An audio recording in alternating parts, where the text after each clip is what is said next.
Hey guys, I'm Emily. Have you ever wondered who your real friends are, or if there's any hidden potential friends that could become really close friends of yours? Well, today I'm going to share with you an evaluation system to check how I see my friends and to determine whether they are really good friends of mine. To do this is not to judge your friends, but to have a realistic look on your friendships and how they're going. Okay, so on this sheet, I've written a list of friends: friend A, friend B, friend C, friend D, and friend E. So we're going to evaluate 5 of your closest friendships today. First, you will add points for these 5 categories if your friend possesses any of these, and then you minus the points of your friends if they can't do any of these. So with the first one, energizing. If you meet a friend and you're not excited about meeting your friend, and after you meet your friend, they kind of drain you, then this is not what you want to give them points for. If after you meet them, you kind of be more energized, you look forward to meeting them again, then you give them 1 point for this one, and I'll show you how to do it here later. For the next one, inspiring you, they don't necessarily have to give really good advice, but then if they uplift you instead of putting you down, because some people, when you ask them for advice, instead of giving you advice, they trying to talk down on your ideas, and that doesn't really inspire you, isn't it? So they have to be someone that can uplift you and cheer you up.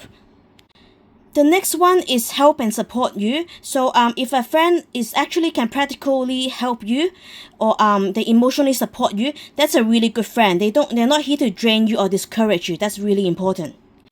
This one is a bit important because you have to have fun together, and if you're not enjoying your time together, you just there to kill time because you don't really have good friends, you just want to spend time together to kill time, then even though you're just spending time together, you might not be having fun, then this is not a point you can give your friend. The last one is if they know your deepest secrets. They can be a really good friend, but if you can't really trust them or tell them your deepest secret, or you're afraid they will judge you, or they wouldn't even understand anything about you, then it's time to evaluate whether they're genuinely going to be a top friend of yours. And by the way, these are just my opinion. You're welcome to change the plus points or the minus points on your own criteria. As for the minus points, the first one is they don't believe in you. So they can have a lot of plus points. You might have a lot of fun together. They might energize you, but at the end of the day, if they don't believe in you, they think they don't really think that you're a great person. You don't have good character, and they don't believe that you can be a good friend. They're just here to have a good time. Then they don't believe in you. Then you need to minus 1 point from the friend list. And then the next one is if they don't support your fullest potential. Sometimes our goals, we have big goals and we really want our friends to not even if they don't do anything to support us, if they say things to show support, that's very important.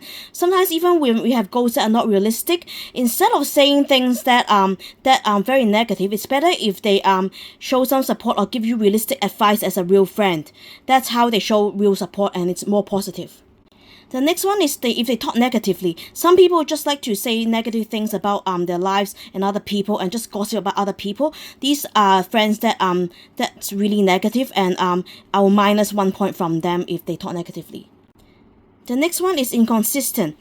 If they are friends that suddenly are really nice to you, and the other day they kind of ignore you or say things that are not very uplifting, then I think that they're really inconsistent, and I might minus 1 point from them as well.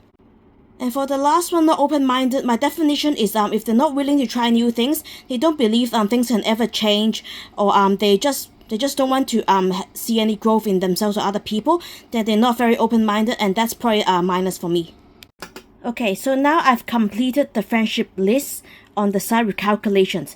So we want to aim for friends that have a score of 3, 4, or 5. 5 is really ideal, but if they reach a 3 or 4, that's pretty good. If there's 2 and under, they're probably really average or not really good friends. So we'll look at the first one. So for friend A, maybe they're really good. They have all the points here. 1, they energize you. 2, they inspire you. 3, they help or support you. 4, you have fun together. And number 5, they know your deepest secrets. Then you can say +5 for them, but maybe they have one thing that's not good. Maybe they are not very open-minded. That's a -1. So 5 minus 1 will have a score of a 4. So that's a pretty good friend. They're really good, but they're just not very open-minded. That's fine. You'll still be a good friend with them, or maybe potential really bestie even. For friend B, they have four things that you plus and only minus 1 thing. So 3, yeah, they're an average friend. Potentially, maybe you can build them to a better friend if you communicate better with them or try to understand and respect each other more. And this one is a bit interesting because they have 3 things, but they also have 2 bad things, so they only have a score of 1, and that's not really ideal. You don't want to be a really good friend with them because yeah, it's the score's not very high. This one is interesting too because they have 2 good things, but at the same time they have 2 bad things. And they end up with being a 0. Maybe even another thing. Maybe they might have 4 plus things and 4 minus things, which is a lot of good things in them. But then if it turns out to be a 0, then they're probably not adding too much value to your friendship.